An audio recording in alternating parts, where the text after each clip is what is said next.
সিরাতুল মুস্তাকিম টিভি অনুষ্ঠানের আজ ৬ নম্বর পর্ব। গত পর্বে আমাদের আলোচনা হইয়াছিল উক্ত সিরাতুল মুস্তাকিম কিভাবে চেনা যাইবে তাহার সঠিক হাকিকি বিষয়, এবং আজকের পর্বে আমরা কিছু আলোচনা করিব উক্ত সিরাতুল মুস্তাকিমের মানে সম্পর্কে। কারণ উক্ত সিরাতুল মুস্তাকিমের আসল মানে কি সেই ব্যাপারে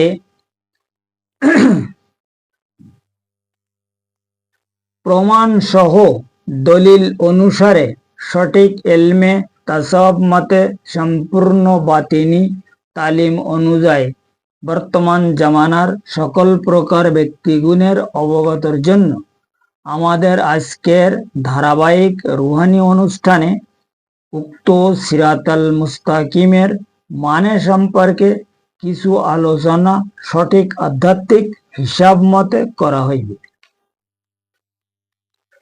কারণ উক্ত উল্লেখকৃত সেই সিরাতুল মুস্তাকিমের সঠিক মানে আসলে খুব মহাকঠিন, যাহা সবার আদি পিতা সেই মহান হযরত আদম আলাইহিসসালামের সেই প্রথম জামানা হইতে শুরু করিয়া হযরতে ঈসা আলাইহিসসালামের উক্ত জামানা পর্যন্ত আলগরাত কোন নবী কিংবা রাসূল উক্ত সিরাতুল মুস্তাকিমের সঠিক মানে হাসিল করিতে কোনো মতে সক্ষম হয় নাই। কিন্তু সেই মহান নবী পাক সালাতুসালাম উক্ত সিরাতুল মুস্তাকিমের সঠিক মানে হাসিল করিয়া সেই দিন তিনি ইরশাদে ইগরামিন ফরমাইয়াছিলেন, আস-সালাতু মিরাজুল মুমিনিন। অর্থাৎ তিনি ইরশাদ ফরমায়া মুমিন বান্দার মিরাজ হইবে সালাতের মাধ্যমে, এবং উক্ত মিরাজ শরীফের আসল মানে হইল সেই মহান আল্লাহ পাকের দিদার মোবারক। কাজেই এখন উপলব্ধি করিতে সক্ষম হওয়া যাইতে পারে যে উক্ত সিরাতুল মুস্তাকিমের মানে হইল সেই মহান আল্লাহ পাকের দিদারকৃত উক্ত রাস্তা, যে রাস্তার মাধ্যমে মিরাজ রজনীতে তিনি দিদারে ইলাহি লাভ করিয়াছিলেন, এবং উক্ত রাস্তাকে সিরাতুল মুস্তাকিমের সঠিক মানে বলে। অর্থাৎ এখন তাহার সেই উক্ত পবিত্র হাদিস শরীফের আসল হাকিকি ব্যাখ্যা অনুযায়ী প্রত্যেক মানব গোষ্ঠীর উপলব্ধি করার বিষয় হইল তাহার সেই প্রকাশকৃত উক্ত সালাত কি,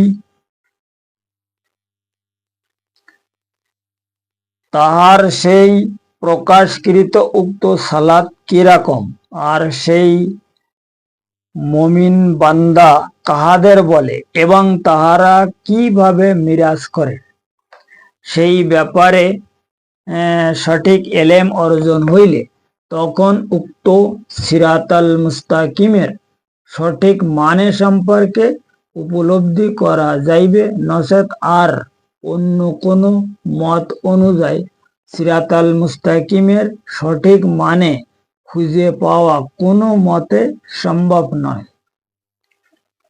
কারণ বর্তমান সময় সিরাতুল মুস্তাকিমের মানে সম্পর্কে বা সিরাতুল মুস্তাকিমের হিস্টোরি সম্পর্কে বিভিন্ন স্থানে বিভিন্ন জায়গায় বিভিন্ন কায়দায় বোঝানো হইতেছে। যেমন ইউটিউব চ্যানেলে বিভিন্ন রকমের আলাপ আলোচনা উলামা একরামদের মুখে শোনা যাচ্ছে। কাজে এখন সর্বপ্রথমে উক্ত সালাতের হাকিকত সম্পর্কে কিছু আলোচনা করা যাক। কারণ আমার সিরাতাল মুস্তাকিম টিভির যে আলোচনা, আলোচনা সম্পূর্ণ কোরআন হাদিসের দলিল অনুসারে এবং মানব দেহকৃত রূহ তত্ত্বের প্রমাণ সহ এই আলোচনা করা হয়। কিন্তু বিভিন্ন লোক সিরাতাল মুস্তাকিম সম্পর্কে যে সমস্ত আলাপ আলোচনা করিতেছে, সে তাদের আটকাল পাচ্ছু এবং তাদের এলেমের ব্যাপার সে তারা জানে, কিন্তু আসলে সিরাতাল মুস্তাকিমের যে হাকিকত, সেই ব্যাপারে সিরাতাল মুস্তাকিম টিভিতেই আলাপ আলোচনা করা হইতেছে।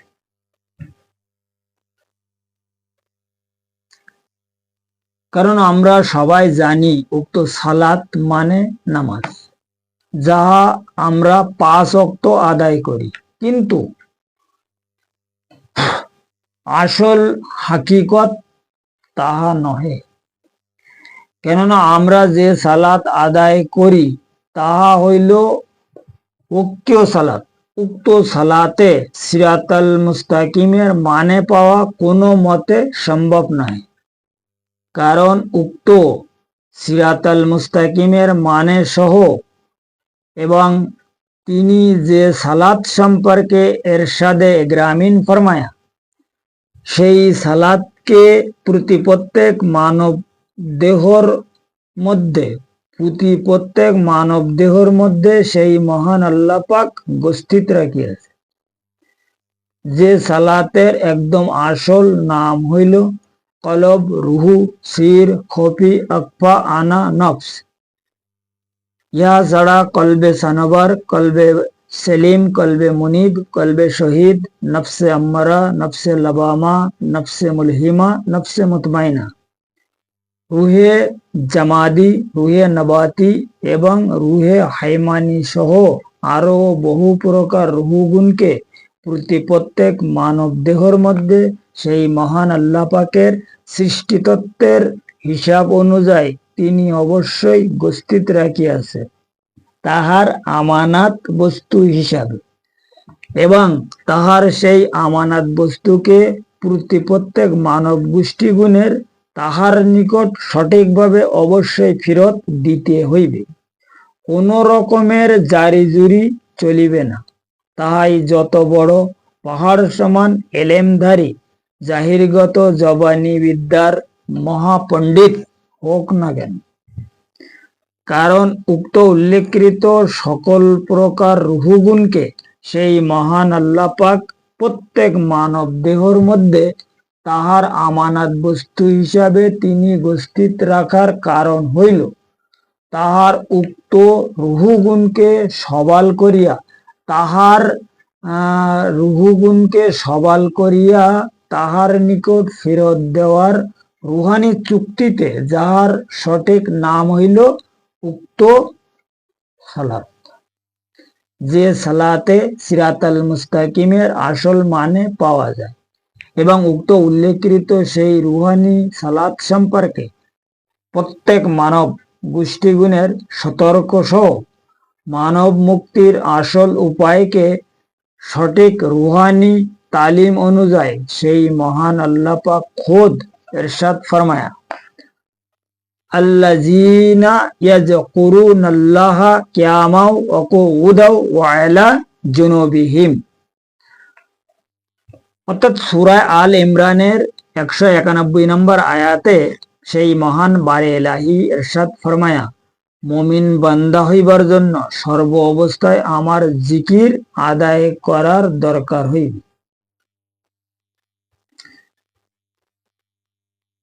এবং উক্ত সর্ব অবস্থায় তাহার জিকির আদায় করার নির্দেশ হইল দাঁড়ানো অবস্থায়, বসা অবস্থায়, অতঃপর নিদ্রা অবস্থার মধ্যেও তাহার জিকিরে সঠিক মশগুল থাকিতে হইবে।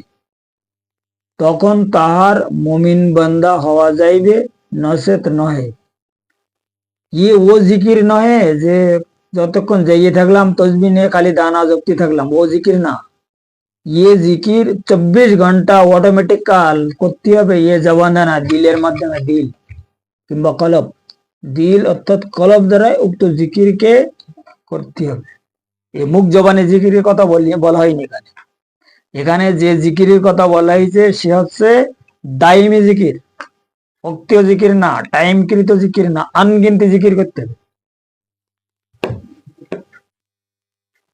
আনলিমিটেড যদি জিকির করতে পারে কোনো ব্যক্তি, তখন সেই ব্যক্তি মুমিন হতে পারে।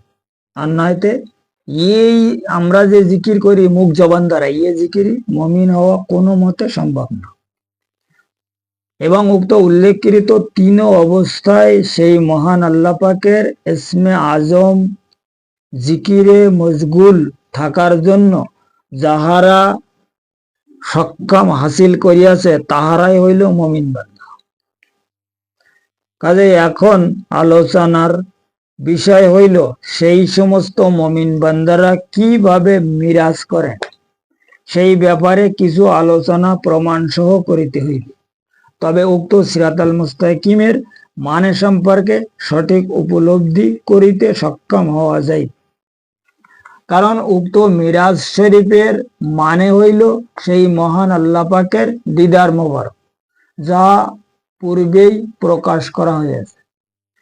কাজে উক্ত 5 বার উক্তীয় সালাত কিংবা নামাজ আদায় করিয়া সেই মহান আল্লাহ পাকের আজ পর্যন্ত কেউ দিদার হাসিল করিতে সক্ষম হয় নাই। কিন্তু মানব দেহর মধ্যে বসবাসকারী উক্ত উল্লেখিত সেই সমস্ত রুহুগুণকে সবাল করিয়া উক্ত রুহানি ওসিলার মাধ্যমে হাজার নহে, লক্ষ নহে, কোটি কোটি ওপরে লোক অর্থাৎ মহান বান্দারা তাহার দিদারে এলাহি হাসিল করিয়াছে। এবং তাহার দিদারকৃত ব্যাপার সম্পর্কে মাওলায় কায়নাত আমিরুল মুমিনের ফরমান রয়েছে। কারণ উক্ত সিরাতাল মুস্তাকিমের মানে হইল সেই মহান আল্লাহ পাকের দিদার লাভের উক্ত রাস্তা, যে রাস্তাকে সেই মহান নবী পাক সালাতুসালাম তরিকা ফরমায়, যাহার কারণে দয়াল খাজা রহমতুল্লাহ আলাইহে এক মজলিসে ইরশাদ ফরমায়া, সিরাতাল মুস্তাকিমের সঠিক মানে জানার জন্য সেই মহান নবী পাক সালাতুসালামের সঠিক আহলে বায়াত প্রাপ্ত কোন ওসিলা দরকার হইবে। জিসমানি নয়, রুহানি ওসিলা দরকার হইবে। সঠিক আহলে বায়াত প্রাপ্ত রুহানি ওসিলা দরকার হইবে, জিসমানি ওসিলা নয়। কারণ উক্ত সিরাতাল মুস্তাকিমের মানে সম্পর্কে সঠিক ইলমে তাসাউফ মতে বাতিনি রাস্তাকে ইশারা করিয়া মানব মুক্তির আসল উপায়কে সেই মহান নবী পাক সালাতুসালাম এক হাদিসে প্রত্যেক মানব গোষ্ঠীগুণকে সঠিকভাবে সতর্ক করিয়া তিনি খোদ ইরশাদে গ্রামীণ ফরমায়াছে, মান সালাকা তরিকি ফাহুয়া আওলাদি। অর্থাৎ তিনি এজার ফরমায়া সেই মহান আল্লাহ পাকের প্রদানকৃত দিন সম্পর্কে যাহারা তাহার পবিত্র দিনের জাহির বাতিন উভয় তরিকা গ্রহণ করিয়া আমার বাতিনি নূর মোবারক হাসিল করার জন্য সঠিক রুহানি হিসাব অনুযায়ী সক্ষম হইয়াছে, তাহারাই আমার আহলে বায়াত অর্থাৎ নায়েবে রাসূল। এবং যাহারা আমার সেই উক্ত পবিত্র নূর মোবারক হাসিল করিয়াছে, ওখানে বলি যে সক্ষম হইয়া যায়, এখানে বলতেছে হাসিল করিয়াছে, হাসিল করিয়াছে তাহারাই হইল আমার রুহানি আওলাদ।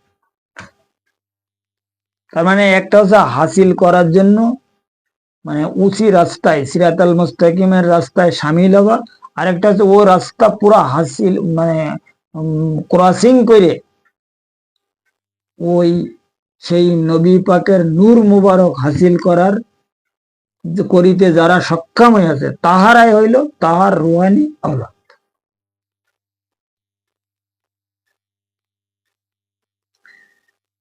কাজে উক্ত সিরাতাল মুস্তাকিমের সেই আসল মানে সম্পর্কে প্রত্যেক মানব গোষ্ঠীর আধ্যাত্মিক সাধনার হিসাব মতে মতে এবং কোরআন হাদিসের প্রমাণ সহ দলিল অনুসারে রুহ মানব দেহকৃত রুহ তত্ত্ব অনুযায়ী এখন কিছুটা উপলব্ধি হইয়াছে বলিয়া আশা করা যাইতে পারে। কারণ আজকের আলোচনার বিষয় ছিল উক্ত সিরাতাল মুস্তাকিমের মানে সম্পর্কে, অর্থাৎ উক্ত সিরাতাল মুস্তাকিমের মানে হইল সেই মহান আল্লাহ পাকের দিদারে এলাহি হাসিল করা, যাহা হাসিল হইলে সিরাতাল মুস্তাকিমের আসল মানে খুঁজে পাওয়া যায়, নচেত আর অন্য কোনো মত অনুযায়ী উক্ত সিরাতাল মুস্তাকিমের মানে সম্পর্কে মানে খুঁজে পাওয়া কোনো মতে সম্ভব নয়। এবং উক্ত সিরাতাল মুস্তাকিমের সঠিক মানে সম্পর্কে আরো সঠিক উপলব্ধি করিতে চাইলে সিরাতাল মুস্তাকিম টিভি অনুষ্ঠানের 7 নম্বর পর্বকে শুনিতে হইবে, অথবা নিচে ডিসক্রিপশনে সাধনা শরীফ রুহানি কিতাবের লিঙ্ক রয়েছে, একদম ফ্রি ডাউনলোড করিয়া উক্ত রুহানি কিতাব পড়িলে তখন আরো উপলব্ধি হইবে, নচেত কোনো মোকাম্মেল রুহানি ওসিলা গ্রহণ করিয়া কোরআন হাদিসের হাকিকি ব্যাখ্যা সহ এবং নিজ দেহকৃত রূহ তত্ত্বের হিসাব অনুযায়ী আধ্যাত্মিক সাধনায় সামিল হইলে তখন উক্ত সিরাতাল মুস্তাকিমের মানে কি তাহা রুহানি প্রমাণ সহ নিজে খোদ সঠিক উপলব্ধি করা যায়। কিন্তু বর্তমান জামানার মধ্যে যে সমস্ত ওসিলা রয়েছে সেই সমস্ত ওসিলার মাধ্যমে সিরাতাল মুস্তাকিমের সঠিক মানে হাসিল করা কঠিন ব্যাপার। কারণ নিজে পবিত্র না হইয়া অন্যকে পবিত্র কিভাবে করা যাইবে? যেমন দুধকে যদি কেউ দই বানাইতে চায় তবে উক্ত দুধের মধ্যে কিছুটা পুরানো দই রাখার দরকার হয়। ঠিক তদ্রূপ নিয়ম অনুযায়ী কারোর পবিত্র করার জন্য নিজে আগে সঠিক পবিত্র হইবার দরকার হইবে, নচেত উক্ত জানকারী এলেম দ্বারাই কারোর সঠিক পবিত্র করা মোটেও সম্ভব নয়। তাহা হইল কেবল নফসের পায়রাবি করা, এবং উক্ত জানকারী এলেম দ্বারাই অন্তিম সময় কোনো উপায় থাকিবে না, কেবল ইয়ানফসি করিতে হইবে। যাহার কারণে আমার মুর্শিদে পাক এক মজলিসে এরশাদে গ্রামীণ ফরমায়া, বর্তমান জামানার ওসিলার মাধ্যমে মানব গোষ্ঠীর ঈমান নষ্ট হইবার বেশিরভাগের সম্ভাবনা রয়েছে। কারণ প্রত্যেক মানব গোষ্ঠীর বড় শত্রু হইল মানব দেহর লতিফায় নফস, যাহা প্রত্যেক মানব দেহর রক্তের সঙ্গে মিশিয়া রয়েছে। যাহার কারণে কণ্ঠশিল্পী আব্দুল আলিম সতর্ক করিয়াছে, সেই দিনকার সেই স্টেশনে থাকবে নানান প্যাসেঞ্জার, গুরুতরবে পার হইবে সেই টিকিট কাটা আছে। অর্থাৎ উক্ত টিকিট হইল কলবে সেলিম, যাহা প্রত্যেক মানব দেহর সিনার মধ্যে সেই মহান আল্লাহ পাক সঠিকভাবে উপস্থিত রাখিয়াছে তাহার আমানাত বস্তু হিসেবে। কাজেই উক্ত সিরাতাল মুস্তাকিমের রুহানি আলোচনা আজ এই পর্যন্ত রাখা হইল। আগামী পর্বে আরো কিছু রুহানি আলোচনা সঠিক এলমে তাসব মতে সম্পূর্ণ বাতিনি তালিম অনুযায়ী মানব মুক্তির প্রমাণ সহ এবং আধ্যাত্মিক সাধনার হিসাব মতে কোরআন হাদিসের দৃষ্টি অনুসারে উক্ত আলোচনা সিরাতাল মুস্তাকিমের যুক্তির মাধ্যমে করা হইবে ইনশাল্লাহ, যদি মুর্শিদ দয়া করে। কারণ উক্ত সিরাতাল মুস্তাকিমের হাকিকত সম্পর্কে সেই মহান আল্লাহ পাক মানব মুক্তির প্রমাণ সহ তিনি খোদ ইরশাদ ফরমায়া, ইয়া কানা বুদু ওয়া ইয়া কানাস্তাইন। অর্থাৎ সেই মহান বারে এলাহি ইরশাদ ফরমায়া, তোমরা আমার সঠিক ইবাদত বন্দেগী করিতে চাইলে আমার অনুগ্রহ তালাশ করো, তখন তোমরা আমার ইবাদত করার জন্য সঠিক সক্ষম হইয়া মুক্তি প্রাপ্ত হইতে পারিবে এবং উক্ত সিরাতাল মুস্তাকিমের সেই সরল সোজা সঠিক রুহানি রাস্তার মাধ্যমে মুক্তি লাভ করা যাইবে। নচেত আর অন্য কোনো মত অনুযায়ী সম্ভব নয়। তাই ব্যক্তি যত বড় পাহাড় সমান জাহিরিগত জবানি এলেমধারী বিদ্যার মহাপণ্ডিত হোক না কেন, উক্ত সিরাতাল মুস্তাকিমের মানে খুঁজে পাওয়া তো বহু দূরের কথা, ইমানদার হিসাবে দাবি করা সঠিক ধর্মীয় বিধান মতে একদম বৃথা হইবে। তাই ব্যক্তি যত প্রকারের চেষ্টা করুক না কেন, কোনো চেষ্টা কাজে আসিবে না।